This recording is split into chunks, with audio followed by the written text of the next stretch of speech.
Bonjour et bienvenue sur Couleur Papier. Le projet que je vous propose aujourd'hui est un petit peu particulier. Comme vous voyez, il y a pas mal de choses sur mon espace de travail. En fait, il s'agit d'un projet que l'on appelle les One Sheet Wonder en anglais. Je ne sais pas s'il y a une traduction qui existe en français. En l'occurrence, c'est à partir d'une feuille. Et dans notre cas, il s'agira d'une feuille A4. Nous allons réaliser 7 cartes différentes. L'idée qui m'a guidée pour vous proposer ce projet, il y en a deux. La première chose, c'est que pour réaliser toutes ces cartes, j'ai essayé, c'est pas toujours simple, c'est pas vraiment dans ma nature, d'utiliser le moins de produits possible et donc que la réalisation de toutes ces cartes soit accessible à des débutants.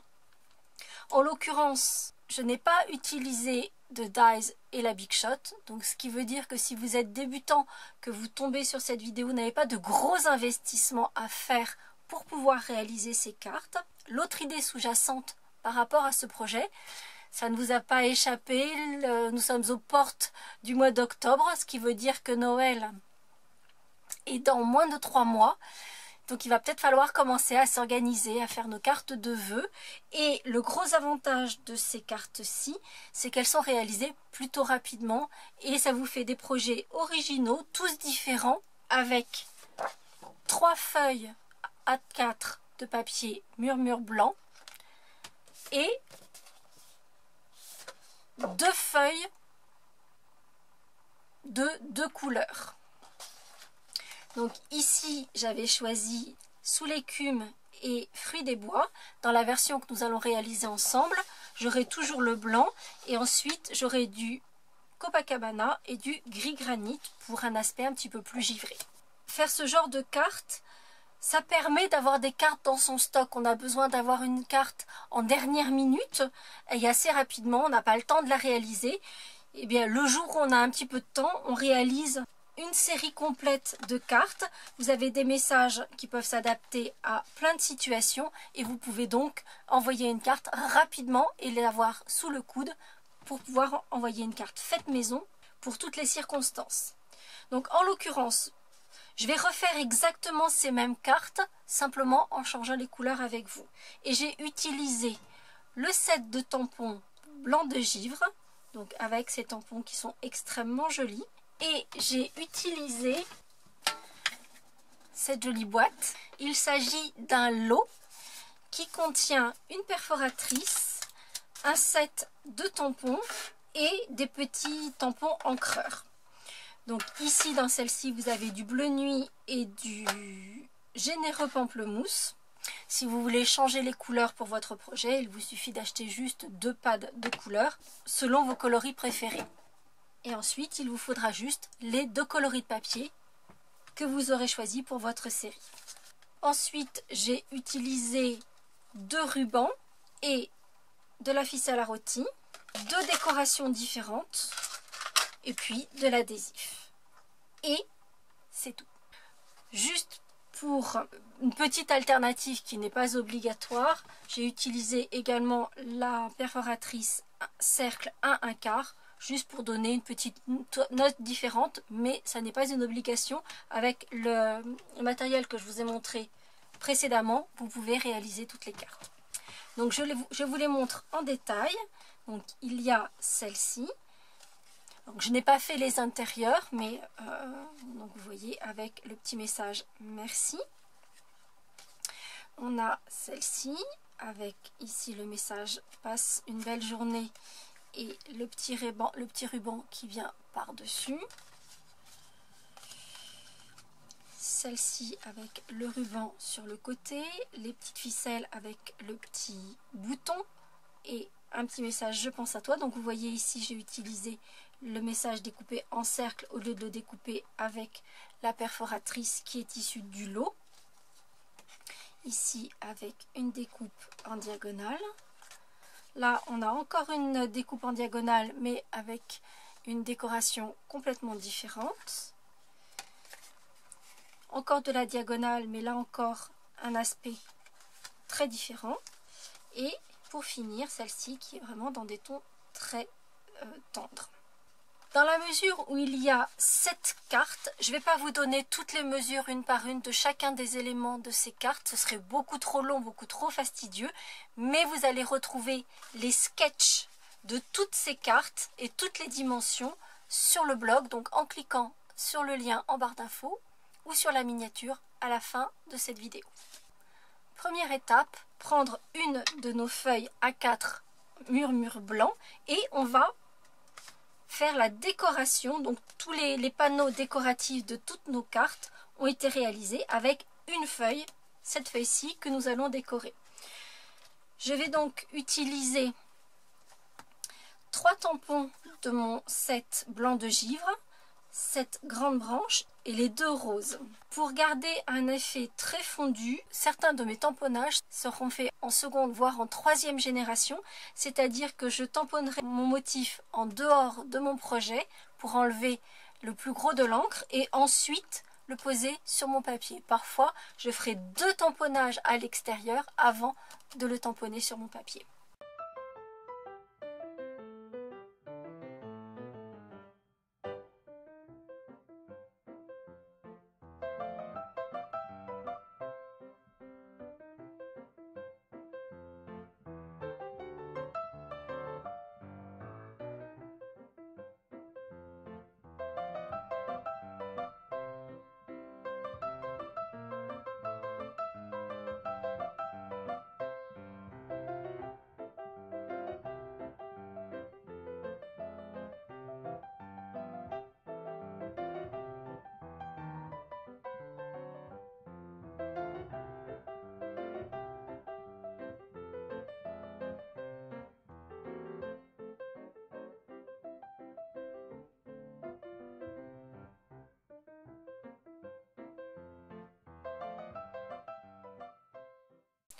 Une fois mon papier à motif maison réalisé, nous allons pouvoir faire les découpes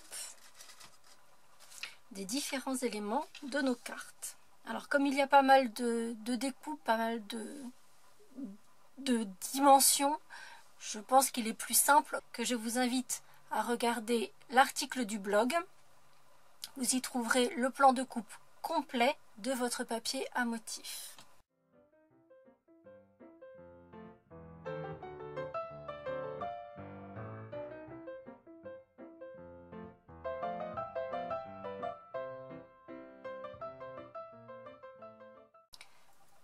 Deux morceaux devront être coupés en diagonale.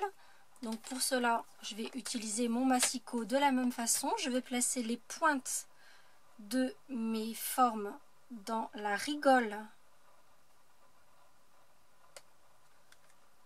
de mon massicot, dans le creux de coupe. Et alors, petite astuce pour éviter que la lame ne vienne buter sur les pointes ici de mon carré et éventuellement de ne pas couper correctement, je place ma lame au milieu et en fait je repars de chaque côté. Ainsi je suis sûre de ne pas abîmer les pointes de mes triangles. Mes bases de cartes sont découpées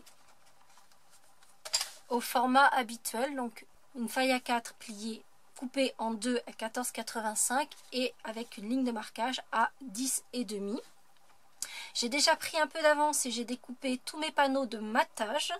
Donc ces panneaux qui vont venir dessous. Là encore, je vous invite à rejoindre le blog pour voir toutes les dimensions. Parce que si je vous donne tout, ça va devenir un petit peu casse-pied, je pense. Et mon conseil, c'est dans un premier temps de faire vos lots. C'est-à-dire que vous allez mettre ensemble tous les morceaux au sein d'une carte avant de faire leur montage.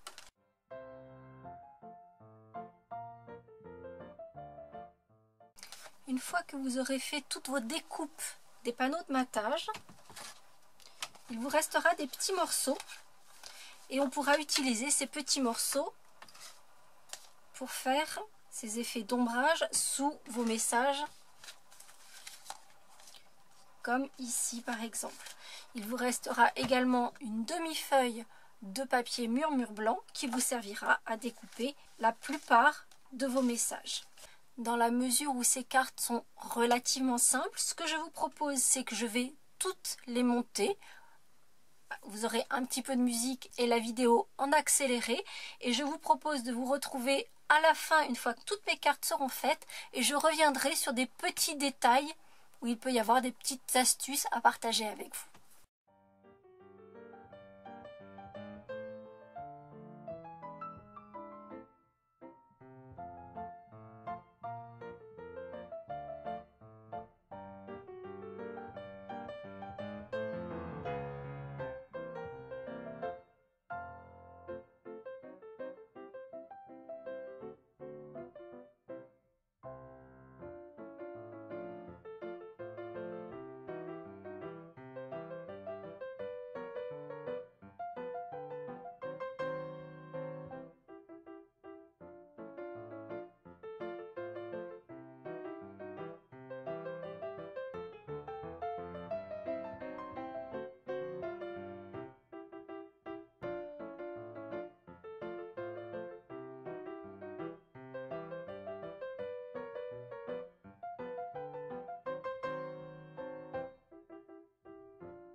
chrono. J'ai fini. Voilà les 7 cartes réalisées. Donc cette fois-ci en Copacabana et gris granit. Donc comme je vous le disais, on va en faire un petit peu le tour pour que je vous donne un petit peu mes petits trucs et astuces s'il y en a. Je vais les prendre dans l'ordre où elles viennent. Donc pour cette carte-ci, la principale petite astuce à vous donner, c'est dans la mesure où ces 3 morceaux ont été coupés à la suite les uns des autres, en fait, si vous pouvez les mettre en place de façon à ce que l'on retrouve la continuité du tamponnage, je trouve que c'est plutôt sympa et ça ajoute quelque chose en plus à cette carte-ci. Sur les 2 cartes avec ces grands morceaux en diagonale, vous noterez que les morceaux de matage n'ont pas été centrés, mais ont été alignés sur le grand côté. Donc en fait là il y a le ruban, donc ça ne se voit pas forcément, mais il n'y a pas de matage tout autour, uniquement sur les 2 petits côtés, et le grand côté est aligné directement sur le panneau décoratif. Sinon rien de très particulier à préciser. Sur cette carte-ci, alors d'abord j'aime beaucoup l'aspect très doux de cette carte-là, vraiment. 2 petites choses à préciser. D'abord le petit nœud magique dont je vous avais fait une petite vidéo il y a quelque temps. Donc si vous ne l'avez pas encore vu, je vous remettrai le lien juste ici. Et seconde chose que j'aime beaucoup et qui contribue à cet aspect très doux, en particulier pour celle-ci, le ruban que j'ai utilisé, c'est notre ruban de velours en version fruits des bois que j'ai donc utilisé ici, mais pour faire cette bordure complète, j'ai utilisé l'envers du ruban. Et vous voyez que du coup, on a une couleur ton sur ton, mais beaucoup plus douce et je trouve ça assez sympa.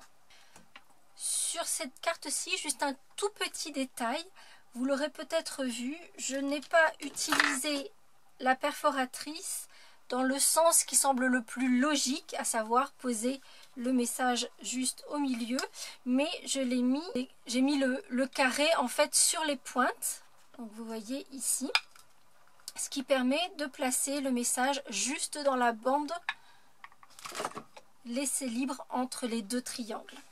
Sur cette carte-ci, comme vous pouvez le voir ici sur le tampon, en fait les petites feuilles sortent de la forme de la perforatrice. C'est la raison pour laquelle j'ai d'abord tamponné mon petit message directement sur ma carte pour ensuite placer le message avec un petit peu de relief par-dessus. Et donc du coup, on peut voir les petites feuilles sortir du message merci. Sur cette carte-ci, rien de très particulier, si ce n'est une petite méthode que j'ai utilisée sur plusieurs de mes cartes, vous l'aurez remarqué, qui est de superposer 2 rubans pour en faire un autre ruban. Donc ça c'est une astuce que j'aime beaucoup. Et puis vous avez vu la petite ficelle à rôti que j'ai entourée autour de mon panneau, sur laquelle j'ai d'abord passé le petit bouton. Et donc ce petit bouton est juste passé sur sa ficelle à rôti pour être maintenu. Il n'est maintenu que par la ficelle à rôti. Et vous l'avez peut-être vu pendant le montage. Pour maintenir la ficelle à rôti bien en place avant de coller ce panneau, je colle juste un petit morceau d'adhésif double face de chaque côté, ce qui me permet de maintenir la ficelle à rôti bien en place lorsque je l'enroule autour du panneau.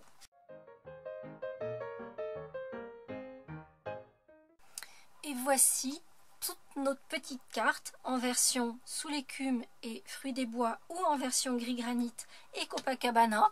Y a-t-il une team plus violette et une team plus bleue parmi les abonnés couleur papier? N'hésitez pas à me le dire en commentaire. J'espère en tout cas que cette vidéo vous aura plu, qu'elle vous aura inspiré, qu'elle vous aidera à vous organiser pour vos fêtes de fin d'année ou simplement pour avoir un petit peu de stock toujours à disposition et pour avoir des petites cartes à envoyer. Si c'est le cas, n'hésitez pas à mettre un petit pouce en l'air. Par ailleurs, j'ai 2-3 petites infos et quelques annonces à partager avec vous. La première information, c'est à propos des catalogues. Je sais que vous êtes nombreux et nombreuses à les attendre. Alors, tous les marque-pages sont faits. J'en ai quand même confectionné 600. Donc ça y est, ça c'est fait. Sauf qu'au moment de mettre mes catalogues sous pli et en ouvrant les cartons, je me suis rendu compte que je n'avais pas commandé les bons catalogues.